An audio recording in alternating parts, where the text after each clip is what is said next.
Welcome, y'all. Y'all already know who it is. The big boss dog, cake po through the dough. One half of the Mind of Greatness podcast. We got Mr. Soldier, Brody. You know what I mean? We are the Mind of Greatness podcast. Today, man, we're gonna talk about a little bit of NFL. We're gonna do a little different. We're gonna do the NFL MVP race, right? So CBS Sports and a list of other people have put out their MVP race. We decided to go with CBS Sports. Um, I think it was Fox and ESPN. They all had a similar list. They had Jalen Hurts number one. Some had Jalen Hurts, Patrick Mahomes tied. You know, but we're gonna roll with CBS today. So B, I'm gonna read your CBS list, right? And then we're gonna go from there. We also gonna segue into our own list, but we're gonna do that a little later, right? So I'm gonna read this list and then I'm gonna toss it over to B, and he gonna let me know that he agree with the list and who will he move around, right?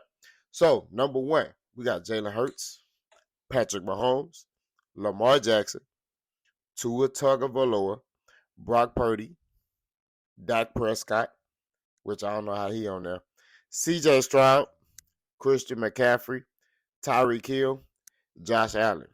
So B, first question, do you agree with this list?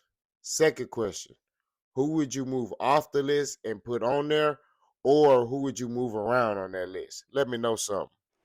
Okay, for sure what it is, people. We back at it again. No introduction really needed. My boy already brought us in. Anyways, do I agree with this list? Boy, if I could use certain choice words, I would. But we're gonna keep it professional. We're gonna keep it live. We're gonna keep it direct. No, I don't. And to go directly into the next question, I believe you said Dak Prescott. What? Okay, we get the CD Lamb connection thing. All right, cool. But other than that, what teams have they beat for them to consider Dak Prescott to be an MVP? They beat the Giants twice. They beat the Jets. They beat the Patriots and a couple other teams that are below 500. So Dak Prescott, move over, get out. No way you should be on this list. Josh Allen, no, take him off. Take him off simply because regardless of who your offensive coordinator is, you're considered to be one of the top quarterbacks in the league. In my opinion, not in my opinion, excuse me. They say he's the top three, top five quarterback. This year he's not playing like that. Plain and simple, get him off the list. Nah, he shouldn't be in the MVP race. It was one more name. What was the list of names again? My bad. It was one more name on there that shouldn't have been on there.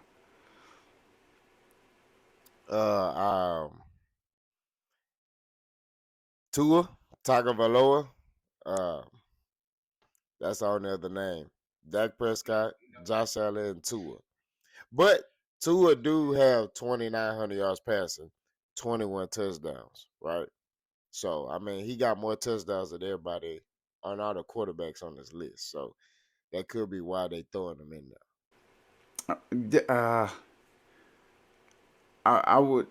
You can make an argument. You can make the list a little have some little versatility in there. But we're putting two on there, but I still wouldn't put him on there.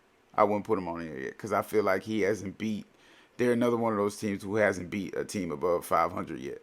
So I wouldn't put him on there until he beat one of those teams and he shows he can solidify his position as one of the top tier quarterbacks and he continues to play as an MVP. But Tua, nah, we can take him off of there too. But I'll be honest. I give you my list. I got it put together. My list in no particular order. I would have these names up here, and I'm gonna just give you my five. I'm gonna start off with Lamar Jackson. You know what I'm saying? He's got 2,441 passing yards, 12 TDs, only 5 interceptions. He's got a 62.1 passer rating, and his team is 8-3. You know that of course, he has a solid defense. He has weapons over there. He gets the job done. So Lamar Jackson, he deserves to be on this MVP list because if you take Lamar Jackson off of that Baltimore Ravens team, where do they go? Where are they at right now? You know what I'm saying? What's their win loss percentage? Who is the quarterback for this team if you take Lamar Jackson off this team, and who could you plug in and play and say they're going to do the same thing with the same team in the same manner? You know what I'm saying? So that's my definition of an MVP as well. If you remove this guy from this team, what happens to this team? Do they stay, stellar? Do they stay stagnant? Do they get better? Do they get worse? That's my definition of an MVP. So next up, I'm gonna say Tyreek Hill. You know what I'm saying? Tyreek Hill, he has 79 catches. He has 1,200 plus yards. He's averaging 15.5 per catch. You know what I'm saying? I should have got the yards after catch in there too, but I didn't. He got 9 touchdowns. He's on a 73 football club right now. So I think that has a lot to do with Tua's success, and I feel like they shouldn't put Tua before Tyreek Hill, because if you take Tyreek Hill away from this Dolphins team, does Tua still have 2,000 plus 2,000 plus yardage? No. If you take away Tyreek Hill, no, he doesn't. He'll still have a waddle, you know what I'm saying. But other than that, there's Tua's not getting 2,000 plus yards without Tyreek Hill. So that is the definition of an MVP on the Dolphins team right there. Next up, I'm gonna go ahead and throw C.J. Stroud in there. This is hands down, no questions asked. C.J. Stroud is definitely a top three MVP candidate. You know what I'm saying? He's right at 3,000 passing yards. He's got 17 touchdowns. He's got 5 interceptions. Of course, three came in the last game he played, but I would say one of them definitely went off the hands of Robert Woods, so I wouldn't count that against him. But of course, it is what it is. That's how the stat book works. It was an INT, so he got 5 interceptions. He's got a 99.3 passer rating in week 11. It's week 11. He got a 99.3 passer rating. Come on now. And he's on a 64 Houston, Texas team that a lot of people didn't even think they were going to win more than 4 games this season. Come on now. That's the definition of an MVP. That's the definition of a real MVP. You take C.J. Stroud and you plug in Davis Mills or Case Keenum. This is not happening with this Texas team. And we got to keep in mind, too, the defense just started showing up within the last 2 to 3 weeks. So he literally was doing everything. There was no running game in the beginning of the season. The running game just showed up in the last 2 weeks. He's been doing everything by himself. That's the definition of an MVP. He has his mind on greatness. You know what I'm saying? And that's why we keep him locked in on this podcast. You feel me? So, Christian McCaffrey. Christian McCaffrey, he definitely should be up there, because it took me a minute to even jot down his stats and even find everything he done for the 49ers. You know what I'm saying? Brock Purdy is doing his thing, but again, he when he's not in, when he doesn't have his full arsenal of weapons, if Samuel's out, Ayuk is out, if Christian McCaffrey has to go to the sideline for a couple series, he's not doing his thing. He is not doing his thing. But for Christian McCaffrey, he should be in the MVP race. He's got 174 carries. He's got 825 yards on the ground. He's averaging 4.7 per carry. He has 9 touchdowns.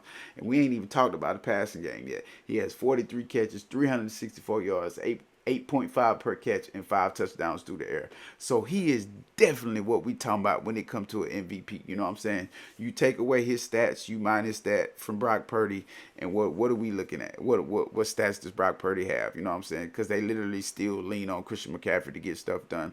I know he's been finding Ayuk lately, and they just got Debo Samuel back, but without Christian McCaffrey, this 49er offense struggles. I say it struggles. So that's my definition of MVP coming from the 49ers. And that's my list, to be honest. You know what I'm saying? Lamar Jackson, C.J. Stroud, Tyreek Hill, Christian McCaffrey. Yeah, C.D. Lamb. You know what I'm saying? I would go into depth, but everybody know what C.D. Lamb been doing. He been doing this thing. You know what I'm saying? So that's my definition of MVPs. You know what I'm saying? So I'm done with my list. K-Po, what you got to say? You got anything to say about my list? Would you move anybody around? Would you take somebody off that list? I wouldn't put CD Lamb on there. I mean, I'm just be real with you. The Cowboys, man, and y'all excuse me, I'm a little under the weather, so if I'm coughing a lot, just bear with me. Um, the Cowboys play well against bad teams, so a lot of his yardage comes against those bad teams. You know what I mean? So I wouldn't put CD Lamb on there. I would actually have CJ Stroud, and I know they say a rookie can't win the MVP, but he's my MVP right now. Based off of if you take CJ Stroud, if you look at all the quarterbacks we just previously listed, if you take CJ Stroud off that team and start Davis Mills and Case Keenum, they're not 6-4. That's just real talk. They're not 6-4. CJ Stroud has transcended this offense and opened the doors. and took the training wheels off. You know what I mean? They didn't got off of the Honda Accord. Now they in the Ferrari. They in the Dodge Hellcat. You know what I mean? They going. You know what I mean? They could do so many different things because of his capabilities. So I would have CJ Stroud number one and leading away for the MVP. Although he only got 17 touchdowns, 5 INTs, this offense, this team is not 6-4 without him. And of course there are other factors. Everybody's stepping up. Don't get it twisted. I'm not saying this is a horrible team, but because of CJ Stroud's play, everybody's more confident. And that's the thing. CJ Stroud's confidence is spreading and permeating in that building. So everybody's believing, everybody's buying in, everybody's selling out. That's why you see guys like Noah Brown, who played for the Dallas Cowboys for so long, and he comes to the Texans and he had those two big games. You know, everybody is, trying to run through contact. You know what I mean?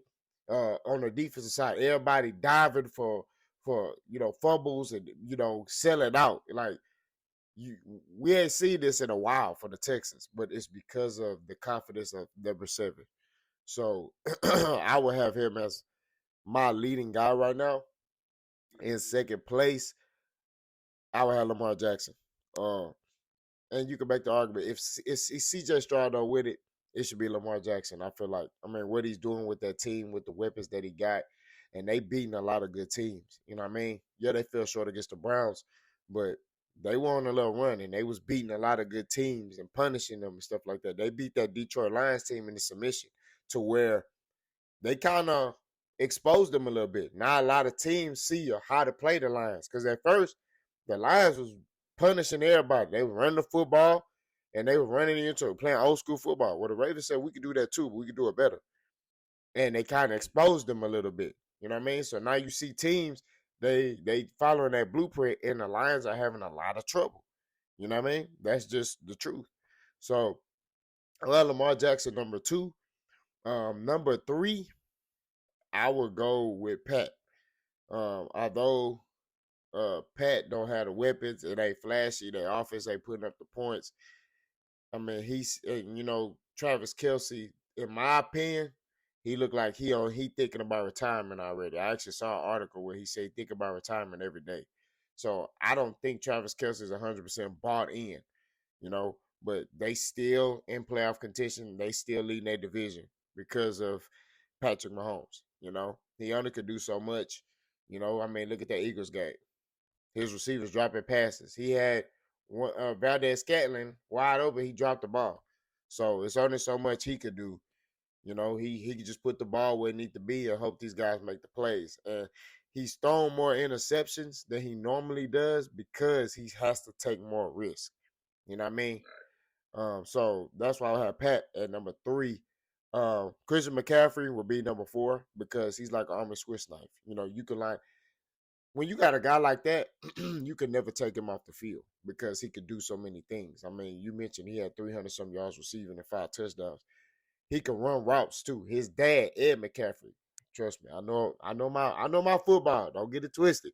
His daddy, route runner, passed that down to his little boy. You know what I mean? His little brother playing over here at Rice. So he know how to run routes. He also can run that rock. He can tote that rock and get physical with you too. So he's a guy that, up until I think last week, he has scored a touchdown consistently. I think it's 17 straight games. So this guy right here is a threat to your defense. He ruins your game plan because you got to worry about him. Not only him, you got Debo Samuel who could get in the backfield and tote that mug too. So it's just a lot going on with that team. But I like Chris McCaffrey. Tyreek Hill, I gotta have him right there. I have to. Like I have to. This dude right here catching 5-yard slants, taking them 80. You know what I mean? I watched the Raiders game last week. He caught a slant, like a little post, and ran through 3 dudes and took that mug. Like, this dude right here is incredible. And like you pointed out, he got 1,200 yards receiving already. We're only in week 11. You know what I mean? Who's to say he might get 2,000 yards receiving if he keep getting 100 yards receiving every week. I mean, the dude balling. And last but not least, this was tough for me, but I would have, I put two on there. The only reason why I put two on there is this because of the success of them realizing and him realizing because, yes, the coach could come up with the game plan. He got to execute it, right? Getting the ball out of his hands, right? Now, granted, if he did have Tyreek Hill, do I think he had 2,000 yards? No. But the reality is he got him, right? He got Tyreek Hill. He got Raheem Mostert. He got A-Chain. He got Waddle. He got all these guys who he got a track team, right? But he's mastered and he understands that I got to get the ball out of my hands, right? He do a 3-step drop, ball out of his hands, right? And he let these guys do what they do, right? So I think that Tua should be in the conversation because of his stellar play. I mean, Tyreek Hill got 1,200 yards. Who throwing him the ball? Tua. So God give him his credit. You know what I mean? That's my list. I mean, B, what you think about it? Let me know something. What would you change on my list? Uh, I ain't gonna lie, you had a pretty solid list. We had majority of the same guys. Uh, like I mentioned earlier, Tua doing this thing, but I feel like if he didn't have a Tyreek Hill, he would know which way to go. He would know how to operate this offense. It would be more. I feel like it would be more run heavy, a lot more. He would have to work more off of play action versus the 3-step drop back and get it out quick. Because Tyreek brings that type of scheme to your team. When you have a Tyreek Hill, you know there's no DB on earth that can cover him. So you're allowed to drop back, 2-3 steps and deliver the ball because you know if he's doing an in breaking route, you know when he's getting ready to take that second or third step to break in, I got to throw the ball now because if you wait any later, either you're gonna be it's gonna be way behind Tyreek Hill or it's just not gonna be in the vicinity of him because he's just that fast. He's just that quick. You know what I'm saying? He get rid of DBs. At the drop of a dime. You know what I'm saying? At the snap of a finger, Tyreek Hill will lose somebody. So I think he evolutionized to a game, and that's why I still put Tyreek on there instead of Tua because I feel like if Tua didn't have Tyreek Hill, Tua would still be playing that football he was playing last year. He'd be holding the ball. He'd be getting all type of headaches. He'll be out for 2-3 weeks at a time. So that's the only thing I would change up about your list is the Tua part. But at the same time, you know what I'm saying? That's still a solid list. You know what I'm saying? Can't too many people argue about it. But CBS and all them other people that got Dak and Josh Allen on there, y'all wrong for that, and y'all knew it. Y'all wrong for that. Then don't maybe get on y'all. Y'all better get these names on there that's supposed to be on there. But I'll go ahead and throw this in there. At first, when I listed off my players, I didn't have a for sure, order. But if I had to put an order on it and just put somebody number one, it would definitely be C.J. Stroud, and I say C.J. Stroud proudly because, like I say, he's changing the game for not just himself. He's changing it for the Texans. He's changing it for D'Amico Ryans. He's changing it for future rookie quarterbacks who come in and do their thing because you never know. I feel like just because he's a rookie and you say he has the privilege of getting the offensive rookie of the year. No, if he's playing good enough and well enough to get both, why not? Stop being biased. Stop being Stop wanting to be politically correct all the time. Excuse me, and give that man his flowers. Give him his flowers while he's here. You know what I'm saying? While he doing this thing, give him the offensive rookie of the year because there's some rookies out there doing this thing, but there's no other rookie competing with C.J. Stroud, and he's definitely the MVP at this point, thus far in Week 11 of the NFL season this year. You know what I'm saying? Give it to him. Give it to the kid because it's only one way I see him going. He's gonna get better, as long as they do the right thing and pick up the pieces that they need come next season, which is obviously maybe some O line, maybe another running back through the draft, and find some more defensive pieces.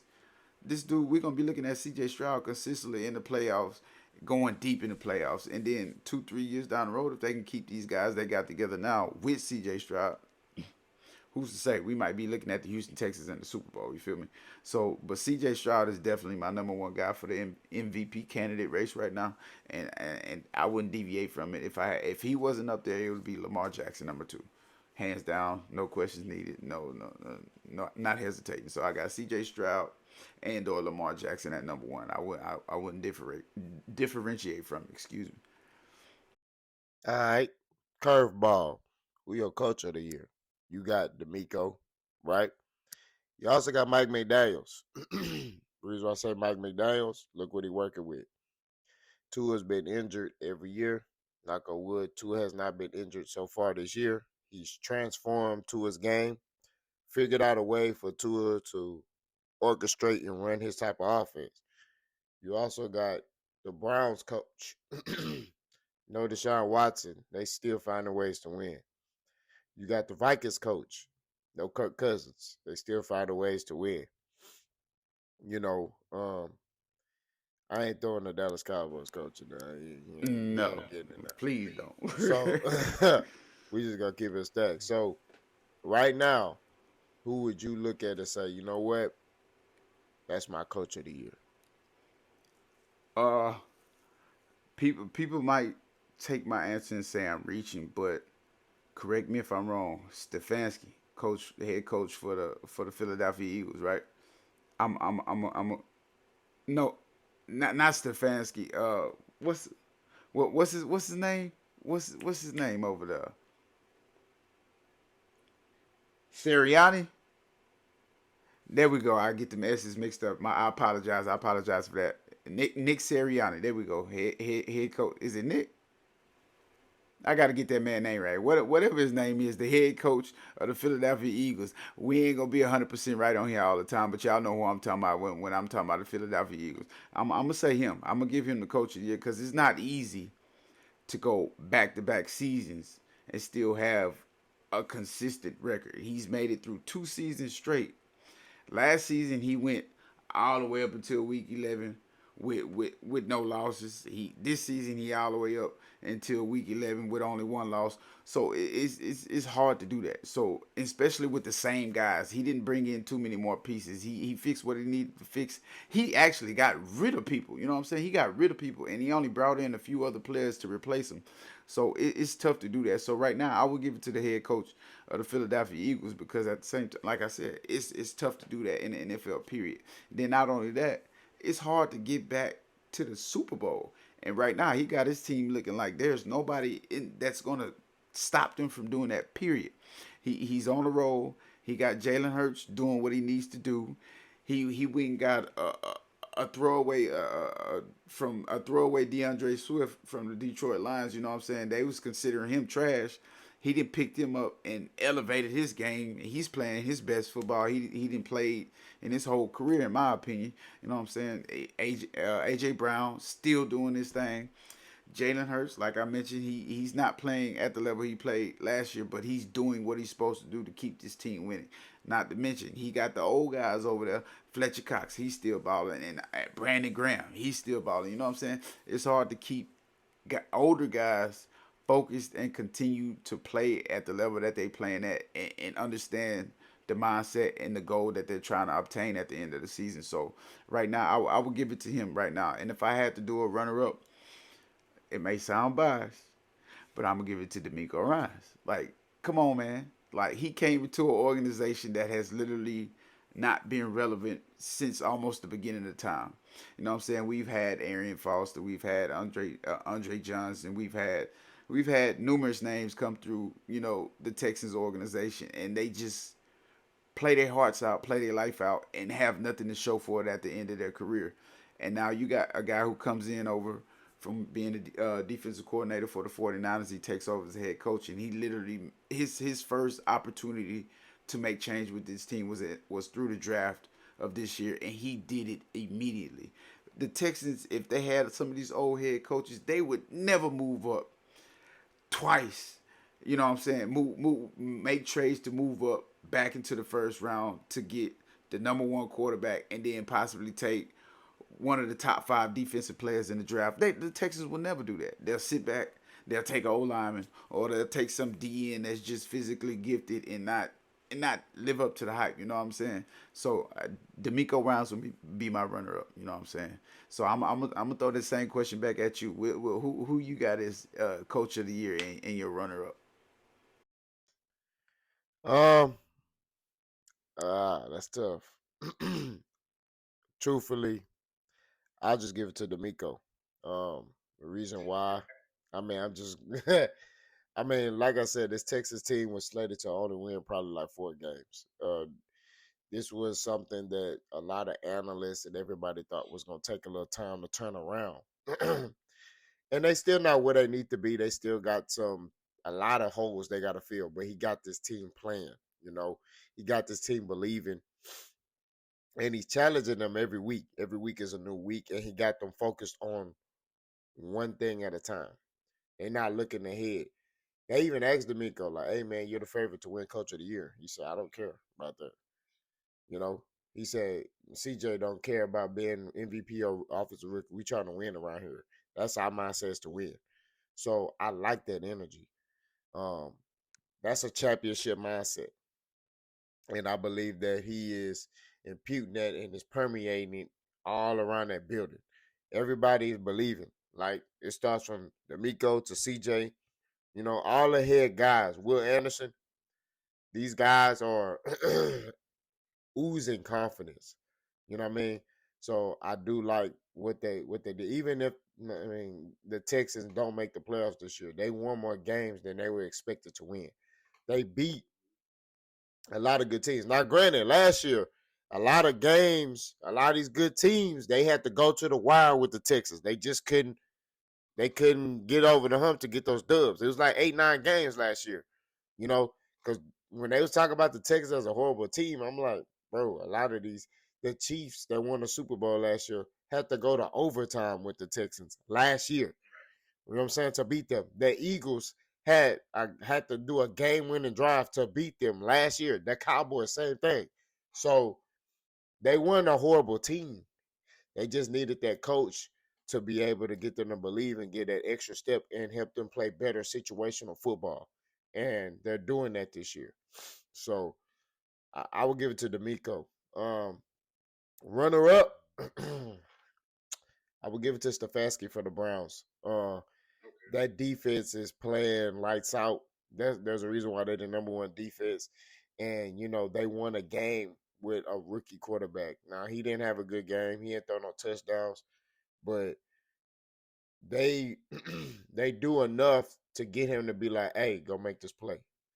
Go get us down there. We'll hold them to if we hold them to 10 points. We just need you to score you know, 10 points and kick a field goal and win, in which they did 13-10. So, like I said before, I would give it to Stefanski because any other coach who probably had, excuse me, this situation, they wouldn't win a lot of the games. I mean, they beat the Baltimore Ravens. You know what I mean? They came back and beat them. You know, they beat a lot of teams. So this Cleveland team is something to reckon with. They got Kareem Hunt in the backfield, which I don't know why he was a free agent. Y'all should have resigned him. I don't know what was going on with That blows that. my mind. Nick Chubb probably wouldn't even be hurt if you kept Kareem Hunt because y'all was sharing carries with them. But I digress. You know, that make too much sense. That make too much sense, right? But like I said before, I'll runner up Stefanski. That'd be my runner up. Okay, Anything else you want okay. to add, B? Now that'll be it. But you know what it is, folks? We have reached the end of the podcast. That's my main man, Boss Dog, K-Po through the door. I'm Brody on the hustle. You know what I'm saying? Thank you for all the previous comments, likes, shares, whatever subscribers, you know what I'm saying? We need y'all to continue to do that for us, you know what I'm saying? We trying to grow this podcast as a family. If y'all got some criticism, corrective criticism, positive criticism, y'all want to send out there, because if you send any hate, we going to read it. We going to look at it. Like, anyways, go on about your business. Take that on over yonder, as we would say down south. You know where we from. But anyways, continue to comment, continue to subscribe, continue to like, continue to hate. We ignored it. We ignore that, like I say. But continue to do y'all thing. We're gonna continue to do ours. You know what I'm saying? Be on the lookout for some new stuff coming, especially come the new year. You know what I'm saying? Everybody be safe. Enjoy your holidays. Turkey Day coming up. Then Christmas gonna be right around the corner. So be safe. Enjoy your holidays. This again, that's K-Po.